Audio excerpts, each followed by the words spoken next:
Olá, bem-vindos a mais um Horizonte Notícia Entrevista. O país tem hoje 6.700 hospitais, 620 deles aqui em Minas. Essas instituições representam boa parte do setor de saúde, que emprega 400 mil pessoas e movimenta perto de 10% do PIB brasileiro com recursos públicos e privados. De tamanha importância, é preciso se discutir continuamente a situação dos hospitais do país, os principais problemas e novas soluções. Quais os principais desafios atualmente? É sobre o tema que nós falamos no programa de hoje, numa conversa com o Reginaldo Teófanes, presidente da Central dos Hospitais de Minas. Seja bem-vindo, doutor. Obrigado. Bom, primeiro vamos falar desse diagnóstico da nossa saúde, né, dos nossos hospitais do Brasil. Como é que está hoje, doutor? Todos os hospitais de Minas Gerais carecem de investimento. Você tem em Minas, e principalmente em Belo Horizonte, em algumas grandes cidades, hospitais excelentes. Mas a maioria são pequenos hospitais. Então, se não houver uma política correta de investimento e até de prioridade do tipo de atendimento que esses hospitais terão que fazer, a coisa não vai funcionar. Então, tem muita mudança para ocorrer nesse cenário de hospitais, principalmente em Minas Gerais. Quais os principais problemas que o senhor listaria aí para a gente? Como tudo na vida hoje tem a tal da escala. Então, os hospitais pequenos eles não têm escala. E aí tem uma série de dificuldades, do ponto de vista econômico, estou falando. Então, eles não conseguem comprar direito, não conseguem administrar do jeito que deveria. E aí uma série de problemas, sem falar nas tabelas de pagamento e sem falar também na forma de pagamento. As tabelas são ruins e a forma de pagar também são ruins, que o pagamento muitas das vezes é por produção. Uhum.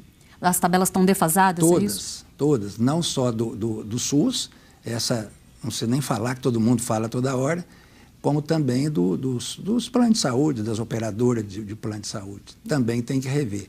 E, obviamente, que os hospitais têm que rever a forma de trabalhar também. Pois é, tem que mexer muita coisa, né? Tudo. Mas falando essa questão dos investimentos, tem um dado aqui do governo dos últimos 12 anos, o investimento no setor, que aumentou de 80 para 115 bilhões de reais. Esse aumento no investimento foi acompanhado e acompanhou aí o aumento da procura, a questão das novas tecnologias? Em medicina, em saúde, a evolução tecnológica ela é brutal. Todo dia tem uma inovação. E essas inovações, necessariamente, elas não descartam as antigas.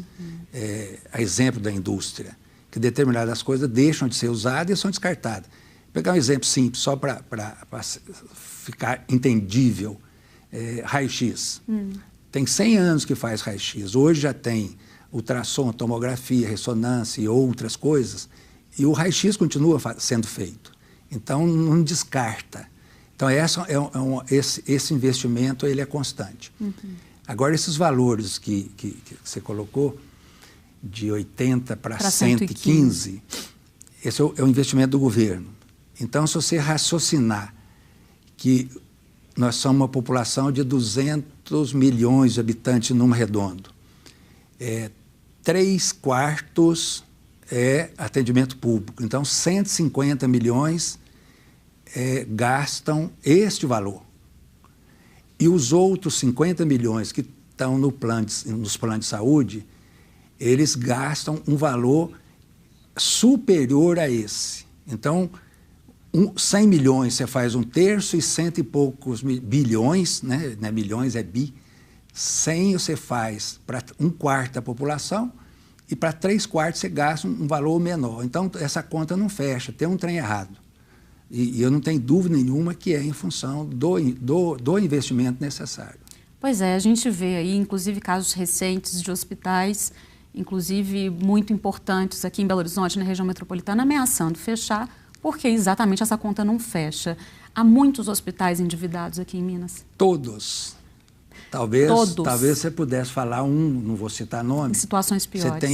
Você tem digamos, uns gatos pingados que que estão razoavelmente bem, agora o resto, todo mundo está com a corda no pescoço. Preocupante. E 90% dos hospitais faz uma opção de dever ao governo, que são impostos. Todos os hospitais, principalmente do interior, têm uma dívida com o governo. Isso não tem dúvida nenhuma. Como aumentar esse investimento? Enquanto deveria ser aumentado para essa tabela de repasse não ficar mais defasada? Tem uma conta? O duro é que o governo fala que não tem dinheiro. A conta não fecha. A forma de trabalhar tá complicada. No caso nosso, no caso da Central, qual é que é a ideia que a gente tem? Eu estou falando mais de hospital privado. Sim. É que a gente, de algum modo, descubra uma forma que ela existe, é só copiar, de trabalhar mais junto. Você tem diversas áreas de hospital que poderiam ser comum de todos, ou de quase todos. Pegar um exemplo simples para entender. Departamento de compras. Não tem motivo para cada um ter o seu. Então, se tivesse um só departamento de compras para comprar para todo mundo, conseguiria comprar melhor e mais barato. Então, essa é uma das principais coisas que a Central está tentando mostrar. Todo mundo entende, a dificuldade é viabilizar essa fusão não operacional. Cada um mantém sua identidade, não muda nada. Mas a parte de apoio, a parte de infraestrutura teria que ser feito conjunto, coisa comum.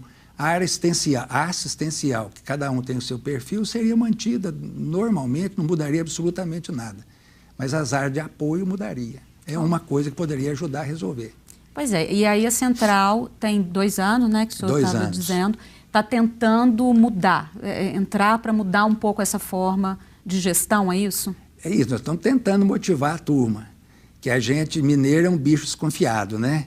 Então, até que acredite nisso, demora um pouquinho. Então, a gente tem feito eventos, tem feito palestras. Há pouco tempo, por exemplo, a empresa multinacional KPMG fizemos uma palestra que ela mostrou a economia que geraria essa fusão. Ou, se quiser um nome mais bonito, Centro de Serviços Compartilhado. O nome que se dê, mas trabalhar junto. Essa é a ideia principal. Mas isso no médio e longo prazo aí, né? Não pode ser muito, não, senão todo mundo morre, né? A maioria está com a corda bem apertada, então tem que resolver. De imediato, o que é possível fazer? Torcer. O imediato é esse convencimento, mas não tem jeito de você implementar uma coisa se o conjunto não topar. E eu estou falando de hospital. Agora, isso não exclui que a gente também converse, e estamos conversando com os compradores de serviço. E no caso de Belo Horizonte tem um comprador hegemônico de serviço de saúde privado, né?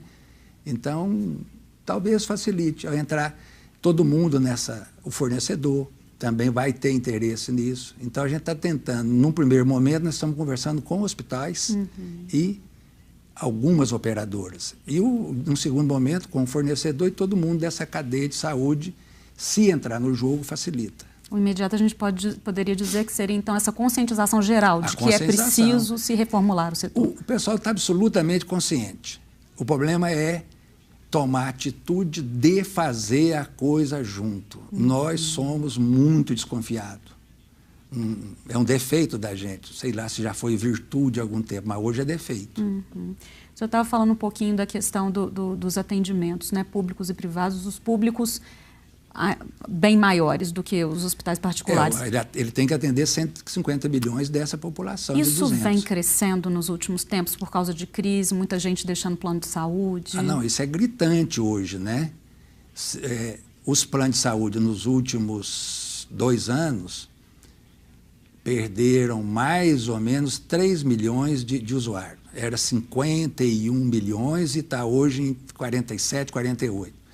Então, esses 3 milhões que saíram dos planos de saúde migrar para o SUS. Eles não vão deixar de precisar de saúde. Então, congestiona mais ainda o SUS. É preocupante. E o investimento do governo agora com a questão do teto também, né? De investimento. Como é que fica isso? Na saúde, parece que nos primeiros 2 anos não muda muito, mas já é insuficiente. Se fosse fazer contingenciamento, ficava pior ainda. Mas é insuficiente. E vai acontecer muito de a segunda desculpa, que é falta de gestão. Provável que tenha. Você tem um micro-hospital, ele não tem jeito de ter um administrador tão bem capacitado quanto um hospital maior. Então, realmente tem, mas isso faz parte de estudar esse conjunto de problemas, né, de hospitais pequenos, de gestão não profissionalizada. E alguns hospitais grandes também têm problema. Tá certo. Bom, para a gente terminar, então, doutor Reginaldo, o desafio aí para a nova gestão da Central seria isso, então, que o senhor estava dizendo, de tentar unificar a turma e de criar essa união maior do setor para resolver tentar começar a resolver os problemas? Não tem outra saída. E em Belo Horizonte está acontecendo um movimento que pode levar isso de outra forma, que é compra de hospitais. Alguns hospitais em Belo Horizonte foram comprados ou foram vendidos. Então, a hora que você cria uma cadeia, o dono tem mais leitos, também facilita. Mas os que não entrarem nisso, nós vamos ter que unir de algum jeito, pelo amor ou pela dor. Tá certo. Boa sorte, então, para a Central, né, para tentar resolver essa área que é tão necessária, tão essencial, né, para toda a população. Obrigada pela presença, doutor Reginaldo. Obrigado a vocês, estamos às ordens. O Horizonte Notícia Entrevista fica por aqui. Se quiser rever o programa, acesse o nosso site. Até a próxima entrevista.